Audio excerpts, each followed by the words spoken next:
guys and girls, welcome to this week's episode of the No BS with Birchie podcast. I'm your host Nathan Birch. This is a show unravelling the truth to the side of the 21st century. We're now exiting the Matrix and waking up to motherfucking reality. Today I have a special guest, Stephen Banbury. Thanks, Stephen, for hopping on the podcast. Yeah, no worries. Big fan. You're a big fan. You've been following the strategy. How many properties you now? You got 6 now. That's 6. Just how long has it been? Like 6. So it's about a year and a half. 6 in a year and a half. Yeah. There we go, right? And you were just on the news as talking about Sunrise called you and talked to you about rent vesting. Yeah. It's going to be the topic of discussion today. So get into awesome. that because you're real life living it. Yeah. I'm going to ask. It's going to be you talking a lot today, just me asking questions. I will give my little 2-minute on rent vesting at some point in there. Yeah. But I do want to do a little shout out. We had a comment today, and it was someone watching the podcast, and I make not a cocky sorry, but a real sorry, because I don't like to offend and upset people. But someone wrote in there something really funny. I'll check it what it said. It said something to the effect. It was about my swearing, really. What did it say? It said, sorry I couldn't finish watching it because of all the swearing.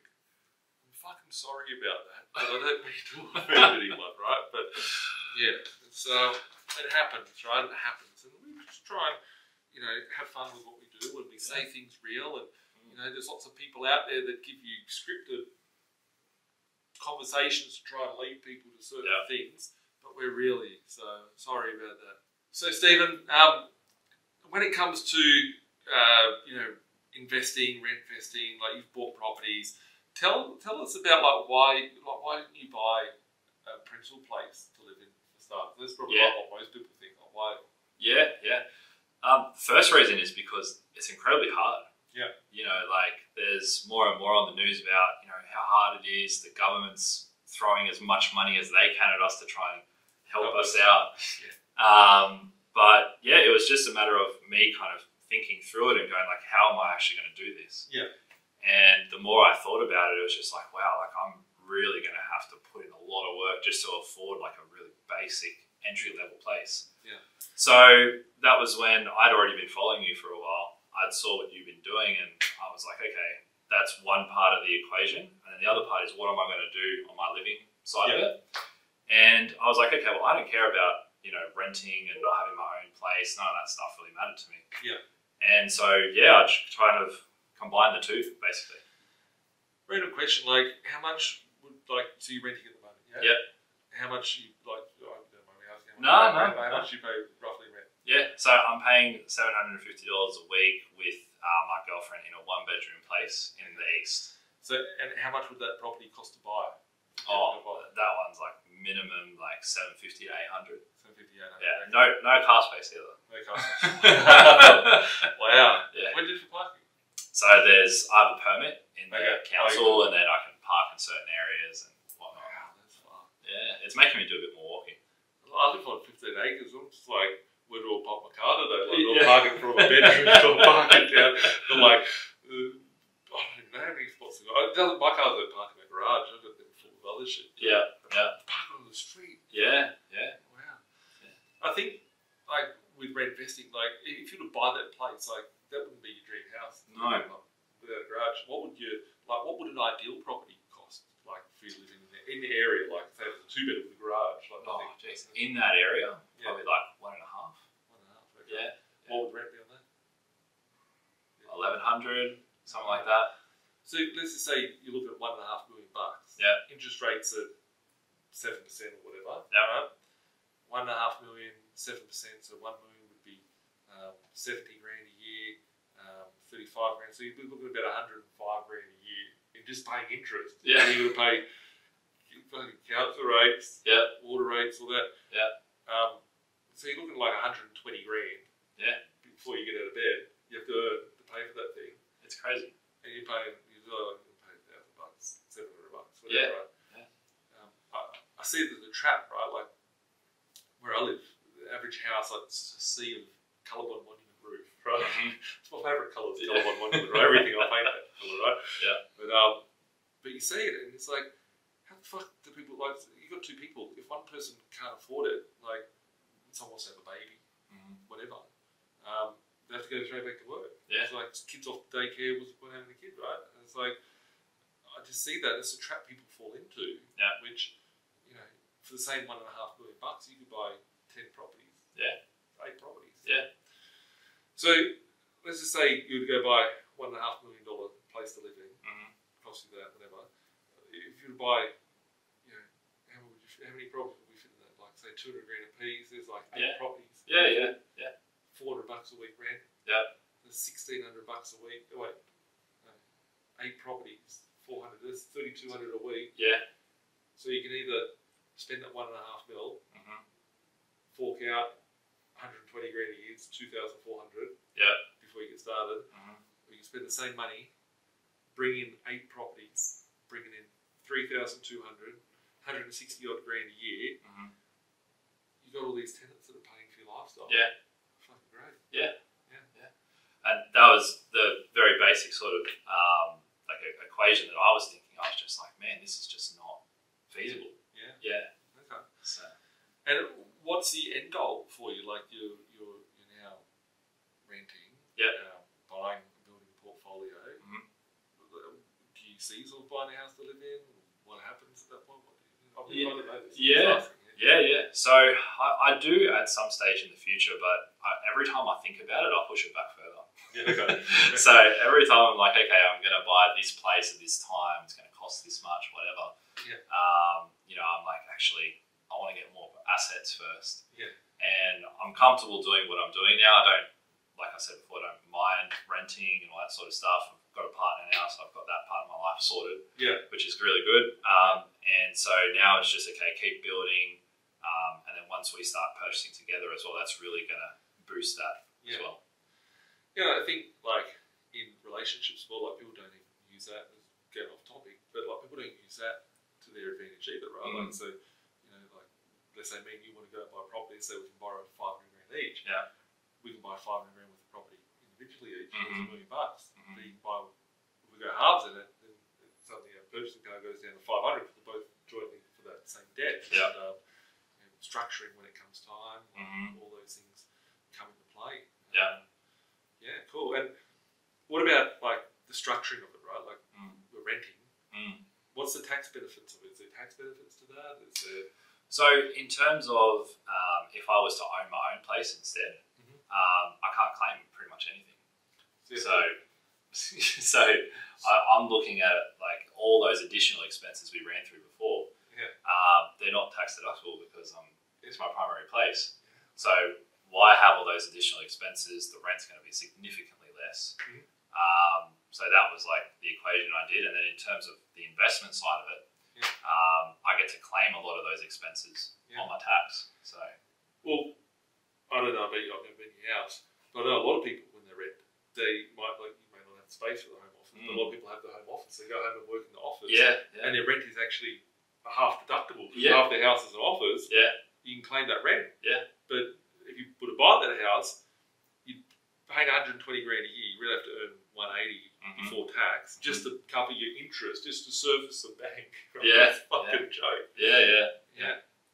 No, I do have a home office at home. You do? Okay. Yeah. It's important, right? Yeah. Work from home, that's good. Yeah. That's good. Yeah. So, what are some tips or some things that you could share? Yeah, so I think with the rent vesting sort of strategy, I do think having some sort of goal in mind does matter because you can move around a little bit. Obviously, renting, you don't have that security of it being your own place. So knowing why you're doing it, what you're working towards is pretty important.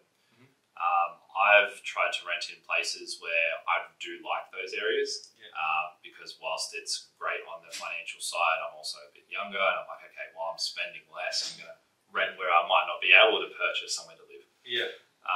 So when I do end up purchasing my own place, it's probably not going to be in the same area I'm renting in. So those are some tips I would say, and I think advantage of doing it this way too is that you do get a good understanding of the investing side of it. Especially if you use professional services like yourself. And then I think also like something just came to mind, right? Like everyone's like saying it's so hard to get into property, right? Like it's always been hard to get into property, right? Like no matter which generated was like 20 years ago. Like me buying a house for like, I was looking at houses for 500 grand, and the income was 40 grand. And Yeah. it was just, it's being challenged every time. But like, if we think about the two bedroom unit, right, with the fucking, well, it's got a car space, and we don't park the car on the street, right? Wouldn't be lockable either, right? Yeah, no. So if you've got a car space, you're paying $1.5 million. That means that for someone to get a loan with a 20% deposit, they have to save up 20%, 1.5, so it's 300 grand plus stamp duty, legal fees, whatever. So like 300, 400 grand, whatever. And that's a big fucking chunk of money for someone. Yeah, It's like working to get myself stuck in a mortgage for 30 years. Yeah. Right? Yeah. When you're buying your properties, what's your cheapest property you bought? What's your average property? What would that be roughly? Yeah. Cheapest one that I bought was $159. Let's just use that for example, right? Yeah. What do you need to spend on that deposit? So I did a 20% deposit on that, which was 2 grand. Stamp duty, I don't know, 4. Legals 2. So what does that get me to? 37. Yeah. And if you even want to include this, I have like a little buffer of like 3 to 4 grand. Yeah. So everything all up, 40 grand. So 40k. Yeah. So people struggling to get into a property for fucking got a car space. Yeah. Struggling into a place with car space. Yeah. $1.5 million. And if you look at it out in the suburbs, you're struggling to get a house for $1.5 million with a fucking eave. Yeah. Right? The eave's like, so your gutter doesn't stick to the brick, it's got like an extra foot on it. Yeah. But it's like, if you go into it for 40k, that's with your buffer, everything. What rent would you get for that? So this is the part I was really keen to talk about. So bought it for $159, and I've had it for a year and a half now. And the agent just told me, hey, we're bumping it up to $375 a week. so let's just break that down a step, right? You bought it for $159, rents to $375. Yeah. Right? So if you had two of those fuckers, that's 160, so $320. Yeah. Bring in $375, that's $750. Yeah. You're paying a mortgage over here for $320k. Yeah. Those two tenants there are paying your rent over here. Yeah. You're fucking living the life. Yeah. There you go. Yeah. Right? Otherwise, you'd be fucking stuck to some mortgage. If you go old to shit, well, you still got you go move home with parents, whatever you want, right? Yeah. Yeah. And your properties, you've got people going to work. Like the tax system in this country is the biggest rot, right? Yeah. When you think about it, like us being in the industry of buying properties and renting them out, like average rent would be like 30% of someone's income and stuff out there. Like we literally got the ability to get 30% of people's income, and they're paying us, but we're providing a service. I like the tax that they steal from you. Yeah. Right? It's a different story. Yeah. That's amazing, right? Yeah. So, what would that 160k property be worth right now? Probably about 190-ish, maybe 200. Okay. Yeah. So let's look at that one. So 150 something, call it 160. Yeah. Worth, let's call it 200. Yeah. You put 40k into that deal. Yeah. And the property's got up by 40k. Yeah. Right? You can pull that 40k out, 80% of that. Yeah. 32 grand. There's 32 grand deposit towards another deal. Yeah. If you had 10 of them, right, you want to go buy your house for $1.5 million. Yeah. You've got 10 of those rental properties. You've got 30 grand equity in each one. 30 grand times 10, that's 300 grand. Your investment properties that are bite-sized pieces. You've got all the tenants going to work every day to pay you your rent. Yeah. Right? That rent, let's say, is $100 positive cash flow. Right? You've got 10 properties, give you $100 per week positive cash flow. That's $1,000 a week, right? In rent coming through. And you've got 300 grand worth of equity. You could rip out that equity. There's a deposit for the house for you to live in. Yeah. Right? With the car space, of course. Yeah, yeah. And then you've got your tenants paying your mortgage. Yeah. Fucking good life. Yeah, yeah. And I think it would be a lot harder to go down that path if I've got my own mortgage that I'm burying myself in with no income. Yeah. So you're on the hook. That's the thing. Yeah. People don't realise that they take out a $1.5 million debt. They're on the hook for that shit. Yeah. Yeah. Yeah. I remember seeing this story. It was a sad story. It was in America or something, and a lady was a copper. She got shot dead. Right? Totally relevant. Right? But the thing that was scary is that, like I said, this poor lady, she's leaving behind a 13-week-old baby. Right? she died fucking shooting bad guys, got shot dead. Right? 13-week-old baby. That's like 3 months. This chick's literally had a baby, got back to work within 3 months. Right? The whole point of it is that if you've got a mortgage and you're stuck to that mortgage, you have to go to work. Yeah. Like the kid's 3 months, 13 weeks. So go over and look after your kids. But people get trapped in that mortgage. Yeah. You're not trapped in the mortgage. You've got options. Like if something goes bad, you can sell off one. You still got more properties there. Do you have a goal of how many investment properties you want to get to, like rental properties? So in terms of goals for the end of next year, I did set a goal at our Christmas party of 10 by the end of next year, but I'm already thinking it's conservative. So I'm gonna, and I need to bump it up. So I think I'll change it to 15. Okay. Yeah. So 15 by the end of next year. Yeah. Basically, in terms of the philosophy, which we're doing with all of our clients right now, load up the asset base as much as we can, because once these rates do come down, like I saw a video on social media the other day, and it's one person running in the street, and then it's got the number 7%, right? Yeah. And then it drops down to 6, and now there's 3 people running, and then it goes to 5, and now there's 7 people running. By the time it gets to 4%, there's like 20 people in the street running. Yeah. That's what I think is going to happen, and by that time, I want to have all the assets ready. I don't want to be fighting with them all. Yeah. So it's much easier for the serviceability. It's much easier for people at 200 grand to be able to pay 400 grand for a property. Yeah. And for that property to double from 200 to 400 because the banking system, the financial system allows for that to occur. But for 1.5 million to turn to 3 million is much more harder. Yeah. And, especially if it just spins me out that someone's paying $1,500 a week, $1,100 a week for a fucking unit with no car space. Eastern suburbs, no car space. Western suburbs, no eaves. Yeah. Pick your poison. Yeah. Cool. What other things do you think are important to share about your strategy of reinvesting? Is there anything else? One thing that I do like about it too is in terms of if I was in a place that I owned versus the place that I rented, typically it's much easier to move and make changes. So if you have things in your life that happen and you need to make a pivot for whatever reason, it's a lot easier to be liquid in your movement. So I think that's another advantage as well. I'll tell you a big trap. Thanks for saying that, right? A big trap I see with people is that when they buy a house, right? People are like, I use the word house here because everyone's like, my house, right? But when they buy a property to live in, it's like, it's not their dream house, right? They're just buying something. It's like, when I maybe 5 houses down the track, I'd love to have this house with the on the beach or doing this or that. So we'll go fucking do it, right? Oh no, this is better. So most people just settle for the overstretch themselves. Like when people line up to buy a house to live in, right? You go to the bank, go to the local broker, or whatever, they buy a house. They're like, okay, what can you borrow? Oh, you can borrow $750,000. Okay, great. Hey, what do you have? Oh, I'll buy that house for $850,000. Now, people aren't looking going, oh, I'll buy for $700,000 or $600,000. They're going, I'll buy for $1 million, and they're overstretching themselves. But the $1 million property isn't even their dream house. If I said to you, hey, let's go buy this house with the unit with the car space for 1.5, is that going to be your dream house? No. Why would you do that? So you have to buy a house, move. Just buy the dream house when you're ready. Live where you want, enjoy it. Don't let the bloody paint just move and leave to the owner.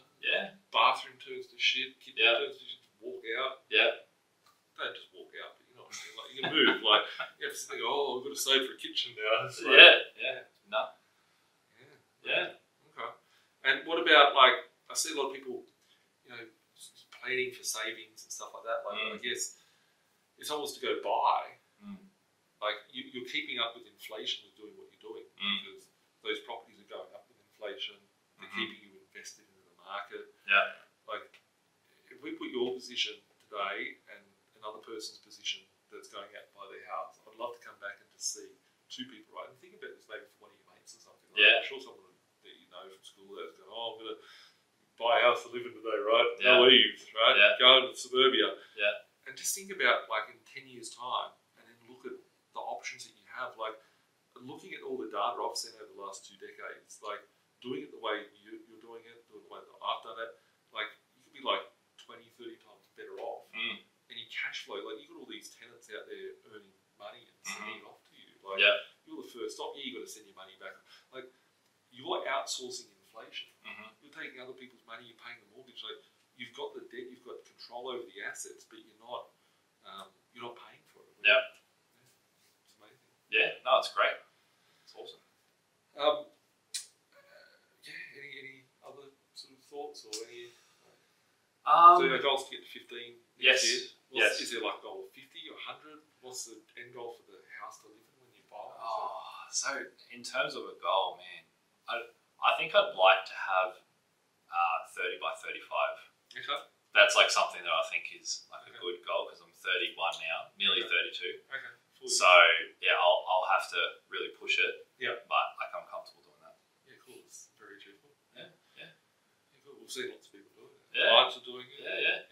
So cool. And then what would I'm just throwing out, we're on the camera, right? So you come back and look, this is like 4 years time or 3 years time, whatever. Yeah. Or what does your goal house look like? Like, everyone wants a fucking MTV Cribs house, but Yeah. realistically, what do you see yourself living in as a house when you buy? So I have two different ones. Okay.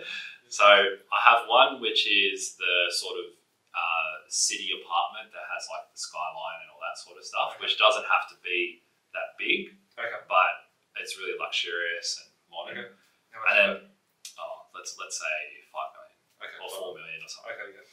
And then the next one is the bigger one that has the farm. It's got all the self-sufficient stuff. It's got a big house, that fancy drive entrance, and Portico. everything there. Yeah. So I have those two, and I don't know if I'm going to pick one or just have both. So I don't know. Okay. I really don't know which one I'm going to go.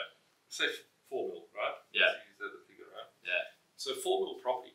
Like, everyone's saying, I'm going to work real hard and be stuck on a 30-year mortgage, fucking colour on monument roof, gutters the same colour, no eaves, same house, different facade to the neighbour. Like, we go to 4 million. How much would it take someone to save $4 million to do their house, right? It would take 50 grand a year, it would take them 80 years. A deposit you need 20%, 800 grand. $3.2 million mortgage at 5%, is 160 grand a year. That's interesting. If you have 35 properties, right? I'm just literally running. You've never told me these numbers before, have you, right? No. Running in my head, right? So if you have, I'll give you a strategy here while we're chatting. Right? If you've got 35 properties, 35 properties, they all spit out $100 positive cash flow per year. Yeah. All you need is 30. Let's say you've got your 34 properties. $100 positive cash flow, 3.5 grand a week. It's like 180K a year. Right? Those tenants in all your little properties are going to pay the interest bill on your $4 million house. Right? Yeah. The 800 grand, that's like 30 grand equity times 30 properties. There's 900K, right? Yeah. So you just build up the asset base. You've got all those tenants, right? It would take someone 80 years of saving 50 grand a year after tax to buy that fucking thing, right? Yeah. But you've got 35 tenants. People say, oh, it's a risky thing, having all these properties, right? I'll tell you what's fucking risky, right? Risky is when you've got a 13-week-old baby and you have to fucking get shot in the head because you're trying to be a good person do your job. Yeah. What's risky is having one or potentially two people in the household earning, maybe some people got 3 wives or whatever, right? But let's say you got 1, 2, 3 people there. 1, 2 people. That's 1 or 2 incomes, right? One if you get sick, you're fucked. One if you have a baby, you're fucked. One if you don't want to work, something changes, you're screwed. You've got 35 tenants. What happens? Oh, we'll just sell a property and pay some mortgage down. What happens? Oh, we just push the rents up and they go up. Interest rates go up. Oh, that's great. We'll get them to pay my high mortgage. Yeah. That's the game. Yeah. That's how you get there. Like, we've never spoken about it. I was just calculating what we're telling me right now. That's the game, guys. It's like the game is so rigged, right? The game is so rigged out there. The whole system is rigged. The financial system, the government system, and it's set against everyone to be trapped. And there is people out there. Like I go for walks. Sometimes I see these big houses. You'd see them all around where you live. On your way to the office, you'd see them. Yeah. It's like someone owns them. Yeah. How do they get them, right? What's the game behind it? They're not just lucky. They haven't all been, like, you're in the news recently. I'm sure if you go through all the comments, people go, oh, mummy and daddy's money, shit like that. People say it all the time. Must be this, or must have been that. Yeah. It's like so fucking stupid, right? It's Yeah. a poor mentality because people can't physically, mentally understand how it could be possible. Yeah. But you've well thought out this plan, well thought out strategy, and you've calculated it. You've identified those risks. You're minimising that risk. You spread your risk. You got other people paying your lifestyle. Yeah. That's it. If you guys want to play Monopoly, reach out to us. You can call us Steve in the office, 1300 367 925. Email us at admin@beinvested.com.au. If you're emailing through, just say, I want to invest. If you want to speak to Stephen, just call up and ask to speak to Stephen. If you want to keep learning more about this sort of stuff, write comments below, send us a like, share it with your friends and family, and make sure you tune in every Thursday. Google Play, Apple Play, Spotify, and YouTube. We'll catch up soon. Have a great day. Bye for now. Bye. Like Bilal said, man, we're stuck in the matrix. This my advice, don't care if you take it. The dollar back to die, soon to be hyperinflated. This my 2 cents, don't care if you save it. Join be decentralized and you will see. You've been lied to the whole time and it's the irony.